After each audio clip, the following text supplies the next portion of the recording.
Donc pour cette reprise un peu des activités, j'espère, de l'année, qui, nonobstant les incontournables et les impondérables des virus et des obligations sanitaires, nous allons tout faire pour que cette année soit une année d'Action française et une année réussie. Je suis content que Jean-Baptiste Daunier introduise cette année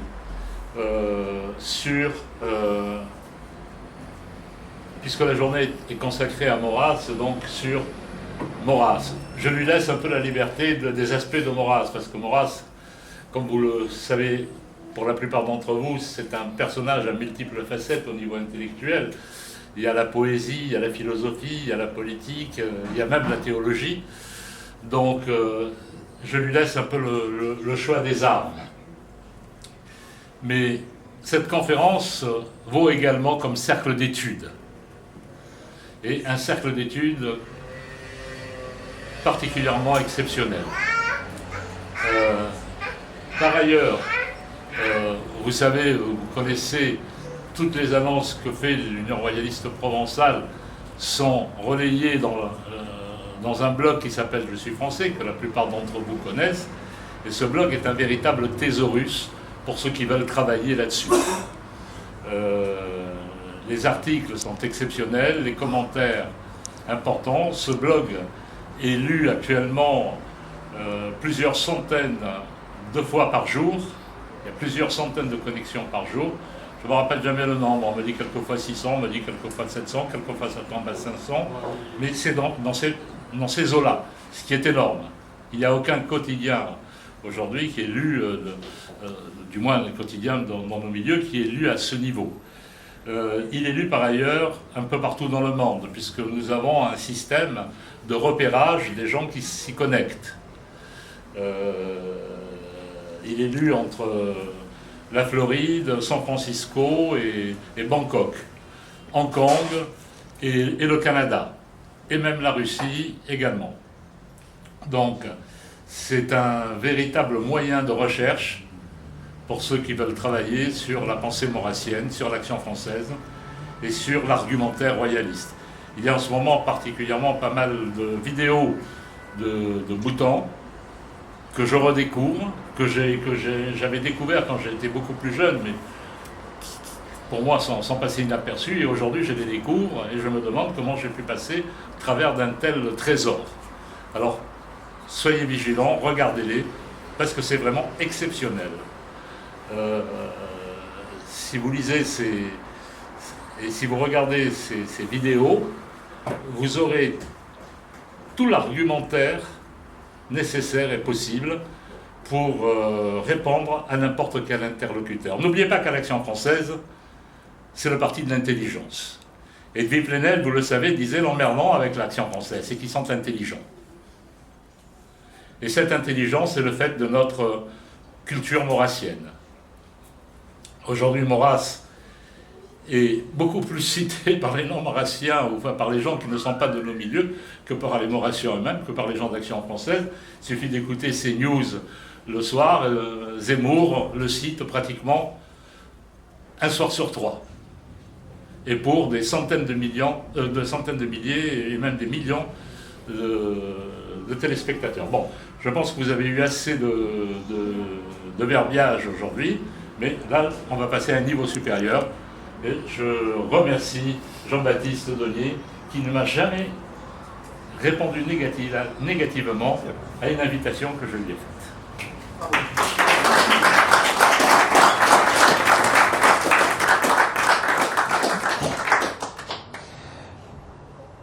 Merci, cher Président, pour cette présentation. Mais si j'ai jamais refusé votre invitation, c'est parce qu'il est quand même très agréable de se retrouver parmi nous. Et même si c'est la première fois ici, dans ce lieu, mais enfin c'est quand même toujours très agréable. Alors, comme l'a dit Jean Gugliotta, je ne vais pas vous faire une conférence comme ça, ex cathedra ce soir, mais effectivement, ce qui serait bien, ce serait soit sous une forme d'un cercle d'études. Hein, c'est vraiment très, très maurassien comme formule, le cercle d'études. Et j'espère en tout cas susciter la discussion. Alors, quand Jean-Luc Duhota a dit qu'il me laissait le choix des armes pour vous parler de Maurras ce soir, c'est pas tout à fait vrai quand même, parce que initialement, il m'avait demandé de parler de l'actualité de Maurras. Alors, de même que je réponds toujours favorablement à ces invitations, j'ai l'habitude de prendre au sérieux les sujets qu'il me propose. Donc, je suis parti sur une réflexion un petit peu sur l'actualité de Maurras. Puis, très vite, j'ai eu quand même des doutes. Parce que je me suis dit que finalement, ce qui faisait peut-être l'intérêt majeur de Maurras aujourd'hui, c'est qu'il est précisément inactuel. Parce que si l'actualité s'est ressemblée aux débats intellectuels d'aujourd'hui, je pense qu'il vaut mieux ne pas être trop actuel. Et de ce point de vue-là, Maurras ne l'est sans doute pas. Par ailleurs, autre objection que je me suis faite, et donc je vous la livre, Maurras a quand même élaboré sa pensée au jour le jour, attaché comme Sisyphe, disait-il, au rocher du journal. Il réagissait aux événements, c'était les événements de la Troisième République. Et parler de l'actualité de Maurras aujourd'hui, alors que sa pensée politique s'est élaborée dans ce contexte-là et avec cette méthode-là, a toujours quand même plus ou moins quelque chose d'artificiel. Et donc, j'allais renoncer. J'allais renoncer lorsque j'ai pensé quand même à un point qui me paraît, pour le coup, extrêmement actuel chez Maurras, et c'est l'actualité, au fond, la plus triviale qui m'a ramené à un ouvrage que j'ai toujours considéré, enfin pour lequel j'ai toujours une dilection particulière, l'ouvrage de Maurras, c'est La démocratie religieuse. Et finalement, en voyant l'actualité politique d'aujourd'hui, je me suis dit que cet ouvrage-là, pour le coup, me paraissait quand même singulièrement actuel. Mais actuel dans un sens tout à fait particulier, dans un sens très maurassien finalement. C'est-à-dire que cette actualité de cet ouvrage, qui est un ouvrage un petit peu composite d'ailleurs, comme souvent les ouvrages de Maurras, cette actualité n'est pas immédiate. Et pourtant, l'actualité, elle, renvoie, me semble-t-il, directement à ce livre qui est, je crois, l'un de ceux, avec peut-être le contraint de la Boétie, celui qui permet le mieux de comprendre la situation actuelle. Alors, en deux mots, de quoi s'agit-il ? Vous savez que la démocratie religieuse est née d'un dialogue qu'a eu Maurras au début du XXe siècle avec Marc Sangnier. Marc Sangnier, qui a été le fondateur, au fond, de ce qui est devenu la démocratie chrétienne. Et Maurras, qui, il ne faut pas l'oublier, avait été quand même très imprégné par ces idées du catholicisme social. Pas oublier qu'il était quand même, dans sa jeunesse, il avait été très séduit par Lamennais. Et donc, il entame un dialogue avec Marc Sangnier sur ce qu'il a appelé par la suite, ce que Maurras a appelé par la suite, lorsqu'il a réuni en recueil ce dialogue et puis d'autres textes sur le même thème, ce qu'il a appelé la démocratie religieuse. Alors, cette démocratie religieuse, du fait sans doute de la personnalité de la personne avec laquelle il est entré en controverse, a donné lieu à des interprétations qui me semblent totalement erronées et qui me paraissent un contresens. On a vu dans la démocratie religieuse, peut-être parce que Marc Sangnier a été justement à l'origine de la démocratie chrétienne, une espèce de critique maurassienne d'une démocratisation de la religion et d'une démocratisation plutôt, plus exactement, de la religion catholique. Autrement dit, ça a été notamment la préface qu'avait écrite Jean Madiran lors de la réédition qu'il avait faite de ce livre. Il en avait fait quasiment un manifeste lefévriste à l'époque. C'était dans les années 70. Et j'avais découvert la démocratie religieuse, moi, à travers cette réédition qu'avait fait Madiran. Et ce qui m'a frappé d'emblée, c'est que la préface de Madiran ne correspondait absolument pas à ce que je lisais ensuite chez Maurras. Maurras ne parlait pas du tout d'une démocratisation de la religion, mais parlait au contraire d'une transformation de la démocratie en religion. Et c'est cela qui est au cœur, me semble-t-il, de la démocratie religieuse. Maurras, à l'époque surtout où il a écrit cet ouvrage, ne se serait certainement pas aventuré dans des débats théologiques. En revanche, il a très clairement perçu que la démocratie devenait une religion. Et cela me paraît d'une très grande actualité et d'une très grande actualité à la fois au regard de la situation politique actuelle, mais aussi d'une très grande actualité de la pensée maurassienne elle-même. Parce que finalement, on est entre nous ici, donc on peut le dire, il y a une objection qu'on peut quand même faire à Maurras en caricaturant un petit peu sa pensée. On peut se dire, finalement, la critique maurassienne, c'est une critique de la République, c'est une critique de la Troisième République. Qui était une exception à l'époque où Maurras a élaboré cette critique. La République française en 1900, c'est quelque chose de tout à fait incongru dans l'Europe, dans le monde de l'époque. La France est la seule grande nation qui soit une république. Les États-Unis ne comptent pas encore véritablement comme grande puissance. Et est entourée finalement, toute l'Europe est monarchique encore. Donc la France est une exception et la critique de Maurras est une critique de la République française qui a un régime politique qui la rend inapte finalement à entrer en relation avec le monde qui l'entoure. Et ça peut limiter du coup la portée de la critique maurassienne. Or, aujourd'hui, on se rend compte que finalement, cette République qui était l'exception en 1900, c'est devenu le régime dominant dans le monde. Et on s'aperçoit que finalement, tous les maux de la terre ne proviennent peut-être pas de la République française, mais peut-être d'autre chose. Et cette autre chose, finalement, on peut se demander si la pensée de Maurras est vraiment bien adaptée pour l'appréhender, tout simplement, parce qu'encore une fois, elle a réagi à la situation qui était celle de son temps. Or, précisément, dans la démocratie religieuse, Maurras montre bien que bien que, effectivement, la situation politique de la France ait été une exception à l'époque où il écrivait, il avait perçu néanmoins qu'il y avait dans cette situation politique, non pas simplement une exception historique, une espèce d'anomalie au fond historique, mais quelque chose qui était peut-être la préfiguration d'une évolution de la démocratie, d'une démocratie qui, de régime politique, était en train de devenir, alors, d'abord limité à l'espace français, puis peu à peu étendu au monde entier, qui allait devenir une véritable religion. Mais, ce faisant, Maurras montre aussi que ce mouvement qui fait de la démocratie, qui transforme la démocratie de régime politique en religion, évidemment, vide en même temps le politique de sa substance. Et il y a très clairement chez lui ce double mouvement. Il montre comment le politique se désagrège, au fond, sous l'effet de cette transformation de la démocratie en religion, et comment, ce politique qui se désagrège est remplacé, en quelque sorte, par une religion nouvelle. Et c'est là que j'en viens à l'actualité. Si on regarde l'actualité, on est quand même saisi par la pertinence de cette analyse.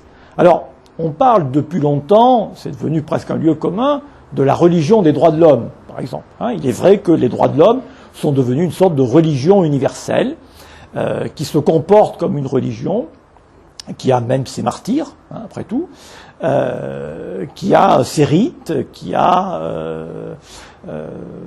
finalement sa doctrine, d'une certaine manière. Donc tout cela est connu. Ce que nous voyons apparaître sous nos yeux, me semble-t-il, aujourd'hui, et ce qui me paraît particulièrement intéressant et inquiétant, mais en même temps, ce qui montre la pertinence de l'analyse maurassienne, c'est justement cette sorte de déliquescence du pouvoir politique, alors en France bien sûr, mais au fond, partout dans les démocraties, dans les grandes démocraties. Alors, là, je bascule dans l'actualité la plus triviale, mais à partir de la situation créée par l'épidémie de coronavirus, on assiste quand même à des choses extraordinaires, notamment à la réponse politique. La réponse politique à cette épidémie est quand même assez inédite, me semble-t-il. C'est-à-dire que, alors, je vais d'emblée là sans doute susciter la discussion. Certains parlent de dictature. Je crois que on est aux antipodes de la dictature. La dictature impose. La dictature, qu'est-ce que c'est? C'est un pouvoir politique qui impose sa volonté. Bainville, dont on vient de rééditer la série de portrait de dictateur qu'il a fait montre ça très bien. Hein. Le dictateur se définit par le fait qu'il impose sa volonté politique. Bon. On assiste aujourd'hui à un pouvoir politique qui ne peut pas imposer sa volonté. Qui ne peut pas imposer sa volonté, qui ne peut pas tout simplement rendre obligatoire ce vaccin qu'il nous présente comme non seulement nécessaire, mais vital. Et qu'est-ce qu'il fait? Au lieu de l'imposer, il pourrait le rendre obligatoire. Enfin, il pourrait pas en réalité, hein, pour de multiples raisons. Mais en tout cas, le pouvoir politique s'est placé lui-même dans une situation d'impuissance politique qui l'empêche d'imposer sa volonté. Alors que fait-il? Il fait du prosélytisme. C'est-à-dire que le pouvoir politique n'a plus les moyens de s'imposer, il ne cherche plus à être obéi finalement, il demande à être cru. C'est-à-dire que on ne va pas imposer le vaccin, par exemple, tout le monde doit être vacciné parce que c'est comme ça, le pouvoir politique a décidé parce que c'est conforme au bien commun, mais on paie parce qu'évidemment c'est du télévangélisme, tout ça, on paie des spots publicitaires pour convaincre de la nécessité de se faire vacciner. Le pouvoir politique renonce à imposer une mesure qu'il présente lui-même comme nécessaire, comme vitale, pour le bien commun de la société tout entière, mais qu'il ne peut pas imposer. Il ne peut pas l'imposer, et donc qu'est-ce qu'il cherche? Eh bien, il cherche à convaincre, à faire adhérer à cette vérité qui demande à être crue, qui n'est même pas rationnellement démontrée. Il serait évidemment très facile de mettre l'accent sur les incohérences de la communication gouvernementale depuis cette épidémie. Mais finalement, peu importe, parce qu'une religion demande à être crue, c'est absurde, et bien credo quia absurdum. Et plus c'est absurde, au fond, plus ça appelle la foi. Et donc, on voit ici, me semble-t-il, le pouvoir politique renoncer aux moyens proprement politiques d'imposer sa volonté et recourir à des moyens de prosélytisme religieux. On a une sorte de religiosité démocratique ici, qui fait que, eh bien, la personne qui ne veut pas être vaccinée, eh bien, n'est pas un délinquant, c'est un hérétique quasiment. C'est-à-dire quelqu'un qui n'adhère pas à la vérité. Alors encore une fois, je ne vais pas me prononcer sur l'aspect médical, je laisse ça au docteur Gugliotta. Je ne sais absolument pas si ce vaccin est efficace, s'il est nécessaire, s'il est dangereux, j'en sais rien. Mais en tout cas, ce que je constate, c'est que le pouvoir politique nous le présente comme une nécessité vitale et s'est mis lui-même dans l'inaptitude, l'incapacité de l'imposer. On a là, me semble-t-il, une démonstration véritablement expérimentale de ce qu'est devenu la démocratie. Et ça, c'est pas propre à la France, c'est pas propre à la République française. C'est véritablement cette religion démocratique que Maurras a très vite perçue dans le républicanisme français, au fond, et nous en voyons aujourd'hui les effets, au fond, et la manifestation, la traduction dans les faits. Alors, l'actualité de Maurras, eh bien, il me semble qu'aujourd'hui, ça pourrait être celle-là. Ça pourrait être l'actualité de quelqu'un qui, au début du XXe siècle, au tout début du XXe siècle, a discerné ce que pouvait devenir la démocratie transformée d'un régime politique à une religion, avec toutes les conséquences que cela peut avoir, y compris sur la vacuité politique qui en résulte. C'est-à-dire que le politique s'est véritablement vidé de sa substance. Et on le voit bien, encore une fois, avec la politique actuelle, qui n'est plus en mesure d'imposer une volonté politique dans un cadre politique. Et qui n'a d'autre solution finalement, mais c'est dans la logique de cette religion démocratique, que de demander l'adhésion finalement des populations à ce qui est présenté comme une véritable foi religieuse, de nature religieuse. Alors, évidemment, caricaturale, mais il n'en demeure pas moins que ça fonctionne, me semble-t-il, comme une religion. Alors, voilà, l'actualité de Maurras aujourd'hui, je crois qu'on peut la voir là-dedans, dans cette perception qu'il a eue très, très vite de cette transformation démocratique. Et Du coup, mais ça, c'est peut-être un autre sujet, du coup, ce que Maurras défend au tournant du XXe siècle, hein, avec la démocratie religieuse, avec l'enquête sur la monarchie, etc., eh bien, qu'est-ce que c'est? C'est l'autonomie du politique. Et l'autonomie du politique, il la défend pourquoi? Eh bien, justement parce qu'il perçoit que la démocratie va vider le politique de son contenu.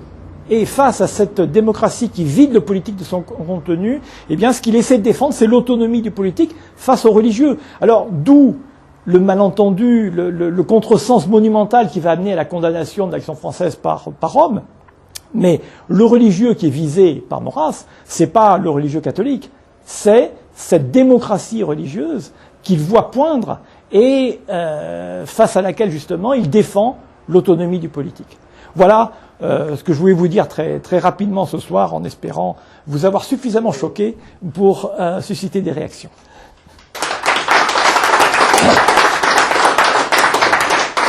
Juste, professeur, on a eu le même mouvement autour de la notion de laïcité.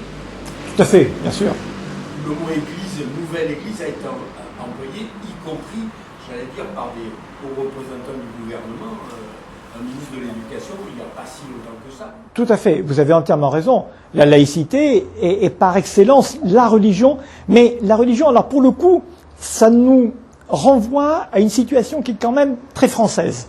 Parce que la laïcité, c'est resté une exception dans le monde, hein, quand même. Voilà, hein, c'est resté une exception. Mais vous avez tout à fait raison. Et d'ailleurs, ce qui est assez significatif, c'est de voir que lorsque les républicains prennent le pouvoir véritablement, hein, après le 16 mai, après MacMahon, etc., hein, quand ils emportent tous les pouvoirs les uns après les autres jusqu'à Grévy, le président de la République, dans les années 1880, qu'est-ce qu'ils font? Quel est l'acte, le premier, quasiment de manière concomitante, deux actes symboliques sont posés. La destruction des Tuileries et l'annexion au culte laïque de l'église Sainte-Geneviève. Ce qui est quand même assez significatif, c'est que la République d'emblée veut remplacer non pas un pouvoir politique, mais une religion. Hein? C'est-à-dire que la visée est religieuse. Elle n'est pas politique. Elle n'est pas politique. Les Tuileries sont détruites. Hein? La République ne va pas s'installer à Versailles. Et le palais des Tuileries est détruit. Hein? Alors que d'autres monuments incendiés par la Commune ont été reconstruits. Hein? L'hôtel de ville de Paris a été reconstruit. Les Tuileries n'étaient pas dans un état pire. Les Tuileries sont rasées. On ne veut plus de pouvoir politique. En revanche, à l'occasion des obsèques de Victor Hugo, vous savez, hein, on s'empare de Sainte-Geneviève et on en fait le panthéon laïque. Voilà. Ça montre bien que d'emblée, la visée est religieuse. Et ça, Maurras, qui à l'époque, hein, avec tous les problèmes que lui posait la foi, eh bien, Maurras le voit. Hein, et il le dit très bien à Marc Sangnier. Et je vous invite vraiment à lire ce dialogue avec Marc Sangnier, qui est assez extraordinaire. D'autant que Marc Sangnier est loin d'être un imbécile. Hein. Tout à fait. Oui, oui, tout à fait. Oui, oui, mais pour d'autres raisons, finalement. Voilà. Hein. Enfin, pour d'autres raisons, et paradoxalement, en partie pour les mêmes raisons que celles qui ont abouti à la condamnation de Maurras. Tout à fait. C'était très intéressant. Et sur le côté de finalement, on essaye de convaincre par des arguments presque religieux, enfin, prosélytisme, parce qu'on n'a plus ce pouvoir politique.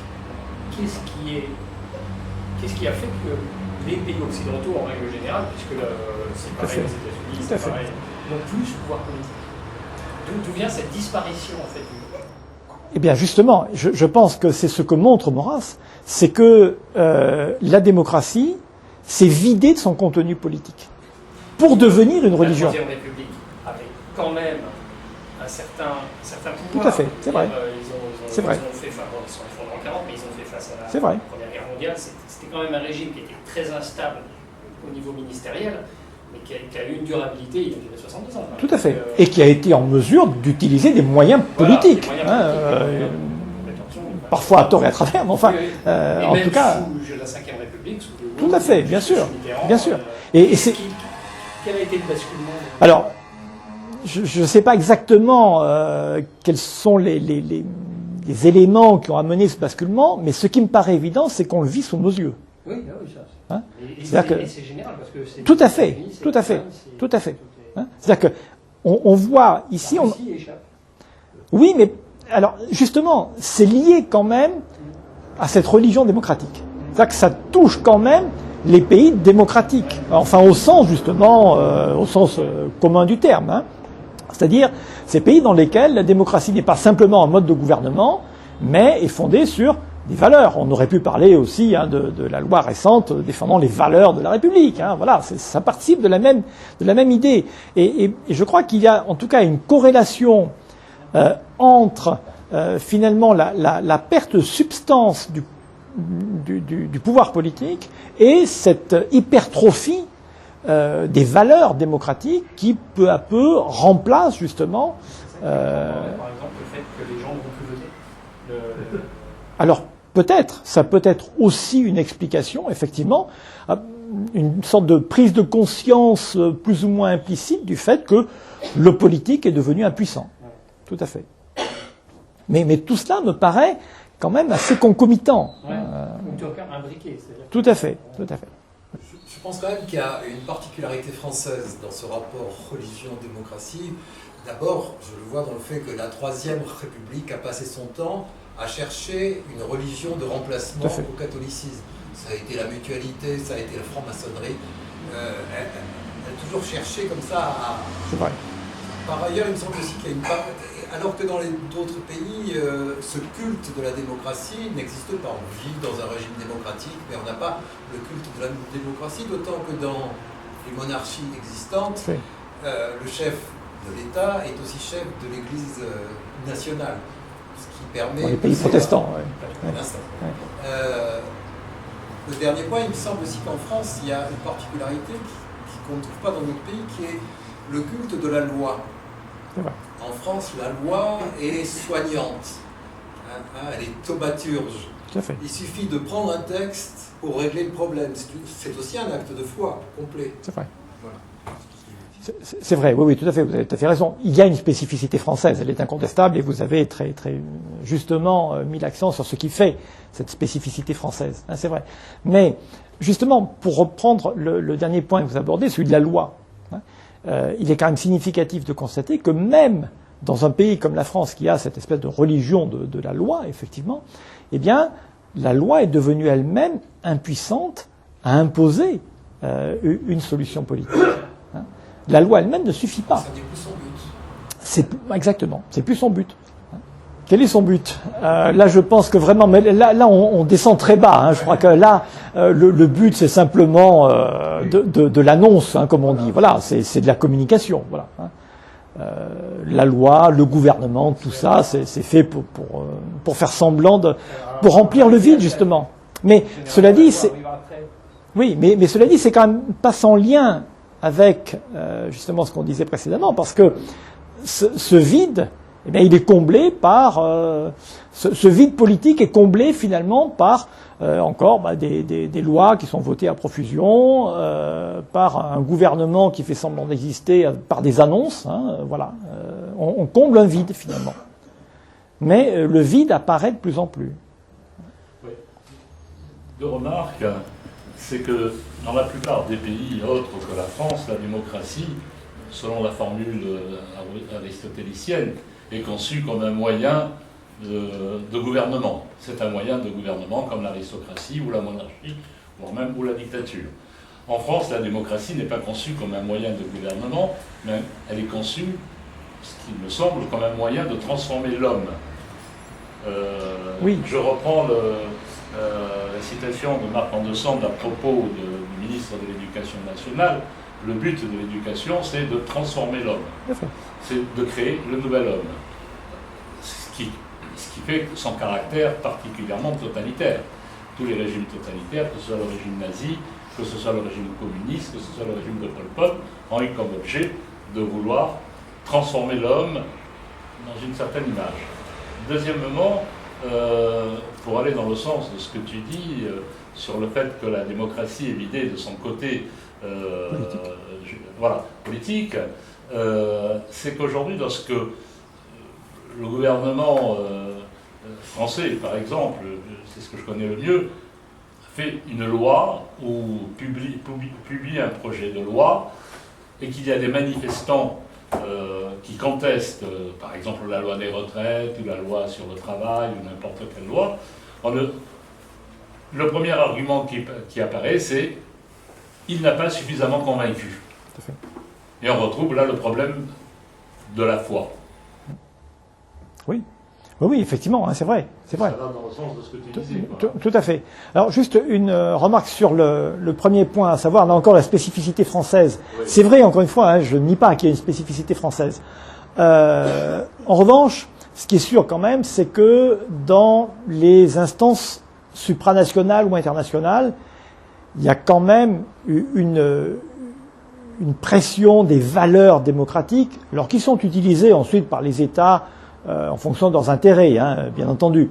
Mais enfin, tout ce qui émane, bon, je ne parle pas évidemment de l'Union européenne, mais enfin du Conseil de l'Europe, de l'ONU, va quand même dans le sens de cette conception religieuse de la démocratie. Hein. Alors après, j'entends bien qu'il y a encore des États qui mènent une politique et qui utilisent ces moyens-là pour justement mener leur propre politique. Mais c'est un jeu dangereux quand même, parce que il arrive un moment où on se laisse prendre au jeu, hein, d'une manière ou d'une autre. On peut le voir avec les États-Unis, hein, donc il y a quand même, malgré cette spécificité française, il y a quand même une espèce d'universalisation aujourd'hui, à travers les droits de l'homme, hein, tout simplement, de cette religion démocratique. Et ça, ce n'est plus propre à la France. C'était propre à la France en 1900, ça n'est plus aujourd'hui. Et l'actualité de Maurras, elle est là, justement. L'introduction du bien et du mal. Le langage utilisé.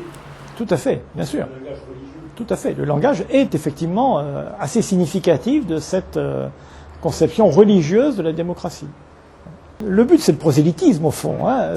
Mais c'est un but inhérent à toute religion. Toute religion cherche à attirer l'adhésion du plus grand nombre et potentiellement l'adhésion de tous. Hein. C'est le but naturel, je dirais, d'une religion. Et là, c'est, me semble-t-il, ce qu'on voit, mais utilisé par le pouvoir politique. Et ça, de manière aussi flagrante en tout cas, ça me paraît quand même concomitant à cette épidémie que nous vivons. Vous dites que la politique, c'est lié de sa substance, et que la démocratie ne cherche plus qu'à faire du prosélytisme. Mais pourtant, on l'a vu pendant la crise sanitaire, la politique a quand même usé de moyens, on va dire, de répression, mais à une certaine forme d'autorité vis-à-vis du peuple. Alors, et on continue de le faire en imposant des lois. Je ne vous dis absolument pas le contraire. Il y a évidemment des moyens de pression qui sont utilisés, mais ça reste uniquement des moyens de pression. Le but est de susciter l'adhésion. Vous voyez, le pouvoir politique, quand après une délibération, quand il a décidé que telle mesure était nécessaire au bien commun, un pouvoir politique, il l'impose, cette mesure. Là, le pouvoir politique ne l'impose pas. Alors, il s'est mis, enfin, une situation dans laquelle il ne peut pas imposer ce qu'il voudrait finalement imposer. Hein. Bon, pour des tas de raisons, on ne va pas forcément les développer ce soir, mais voilà, il s'est mis lui-même dans une forme d'impuissance politique. Et donc, qu'est-ce qui lui reste? Ben, il lui reste uniquement à susciter l'adhésion spontanée des populations en utilisant effectivement des moyens de pression. Mais, si vous voulez, je vais prendre un exemple qui va être peut-être qui va être un petit peu caricatural, hein, comme toutes les comparaisons, mais au fond, dans l'État islamique, le dhimmi qui se convertit à l'islam, il n'est pas contraint de le faire. Il le fait volontairement. Alors il le fait volontairement parce que, effectivement, s'il ne le fait pas, il va avoir de plus en plus de mal à vivre dans l'État islamique. Mais une religion, si vous voulez, peut user de moyens de contrainte indirects, mais ne peut pas forcer quelqu'un à croire. Vous ne pouvez jamais forcer quelqu'un à croire. Il y a toujours dans la foi religieuse une adhésion spontanée. Si on avait trouvé le moyen de contraindre les huguenots à croire la vérité révélée, bon, on l'utiliserait, quoi. Bon. Mais mis à part les moyens peu catholiques employés par Charlemagne pour convertir les Saxons, en général, on évite ça parce que tout simplement, ça atteint pas le but. Hein, si vous convertissez quelqu'un par la force, il n'est pas converti en réalité, donc vous passez à côté. Hein, c'est pas l'objectif. Alors que si on le convertit par la contrainte sociale, est-ce qu'il est plus... Alors, il y a un consentement qui n'est plus libre, mais il y a quand même un acte de volonté de la part du converti. Même si, effectivement, on lui met l'épée dans les reins, hein, mais il y a quand même un acte de volonté. Alors que le pouvoir politique, c'est la grande distinction, me semble-t-il, avec le pouvoir politique. Le pouvoir politique, il impose ses mesures. Il ordonne, c'est tout. Et voilà, il a les moyens d'imposer. Si vous voulez, le pouvoir politique, alors ça il le fait encore, hein, le terme le dit lui-même, il impose le paiement des impôts. Hein, il ne demande pas aux gens à donner de l'argent à l'État. Hein. Vous imaginez les spots publicitaires, faites un don à l'État, faites un don à la République. Non, hein, si vous ne payez pas vos impôts, vous allez être saisi, c'est tout. Donc il y a des moyens de coercition. Ces moyens de coercition, l'État les emploie encore pour nous faire payer nos impôts. En revanche, pour nous obliger à suivre un traitement médical qu'il présente lui-même comme vital, il n'a pas les moyens. Ça revient un tout petit peu à ce que décrivait un tout petit peu Jacques Ellul dans l'illusion du pouvoir. Voilà, je savais bien que Jean allait nous sortir son protestant de service, là. Voilà. Dans l'illusion du pouvoir. Ah oui, tout à fait. Celui qui est élu pour exercer le pouvoir ne peut pas l'exercer, et le peuple qui est supposé souverain ne l'exerce pas non plus. Ouais. Donc il y a une illusion du pouvoir de part et d'autre. Je suis obligé de reconnaître que le diable porte pierre et que la pensée d'Ellul mérite d'être redécouverte. Comment interprétez-vous la façon dont le pouvoir s'est saisi de la science pour la faire devenir caution de ses actes, jusqu'à faire du président le premier épidémiologiste de France? Tout à fait. C'est un conseil de théologiens. Hein, c'est l'autorité. Hein, c'est l'autorité religieuse. Hein, et puis, on a un pouvoir politique qui est effectivement le porte-voix de l'autorité religieuse. C'est au fond, et là je vais faire plaisir aux protestants et peut-être à l'orthodoxe, c'est au fond le rêve, le rêve des papes de la réforme grégorienne qui est réalisé, pas au service de la religion chrétienne, mais c'est-à-dire que ce dont ont rêvé les papes du Moyen-Âge, c'est-à-dire détenir justement l'autorité religieuse dont le pouvoir politique ne serait que le glaive, hein, la doctrine des deux glaives, eh bien, se réalise un petit peu sous cette manière-là. C'est-à-dire qu'on a une autorité qui est scientifique, hein, si on veut, et dont le pouvoir politique n'est que, eh bien, l'exécutant au fond, hein, le porte-parole de cette vérité, qui est une vérité, pour le coup, qui, me semble-t-il, alors, n'a plus grand-chose même de scientifique, hein, mais qui est une autorité qui emprunte, en tout cas, ses moyens à la religion. Dans l'apologétique. Oui, c'est ça. Votre propos est crucial et crucifiant, je veux dire. Mais plus fort. Le propos de Jean-Baptiste est crucial et crucifiant. Même le pape, tout à fait, courant derrière cette notion de pouvoir médiéval, tout à fait. Faites référence. Tout à fait. Qu'est-ce qu'il a à la planète entière? Vaccinez-vous. Tout à fait. Là, ça nous entraînerait trop loin, mais il y a un parallèle, y compris sur le plan caractériel, très net entre Pie XI et le pape actuel. Enfin, je dirais l'intelligence en moins, mais bon. Oui, tout à fait. Quand vous parlez de démocratie au sens général, quoi. Donc on voit, bon, c'est sûr que c'est une religion, mais d'autre part, la crise sanitaire, il y a des contraintes extraordinaires, quoi. Hein. Si le passeport sanitaire, c'est de l'apartheid, c'est du racisme, quoi. C'est un truc terrible, quoi. Il y a une contradiction terrible, donc les politiques, ils peuvent rien faire là-dedans. Devant cette contradiction, donc on en arrive à la seule solution, c'est la religion, quoi. Oui, c'est ça, susciter l'adhésion. Voilà, c'est la seule solution. Par la contrainte sociale. Oui. Bon. Plus de questions? Ben, merci Jean-Baptiste.